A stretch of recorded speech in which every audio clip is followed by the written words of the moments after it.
guys, today I'm going to show you a quick tip on how to remove the HVAC controls out of this bezel from the 2008 Honda Accord.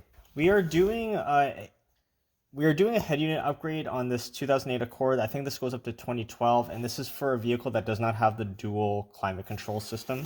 Having a long screwdriver will help you remove all these Phillips screws, and then you'll get to a point where you're going to be trying to remove these, and on Civics you can take a pry tool and remove it.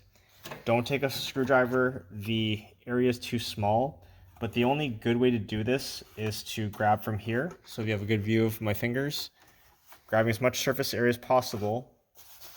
I'm going to put something back here because the amount of force I'm going to exert, it might pop out because I can't catch it that well.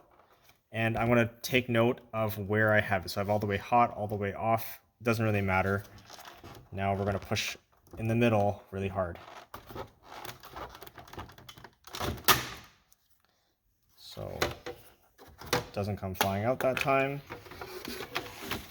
And then you can take it out. So if you're doing a replacement, this is how you do the replacement as well.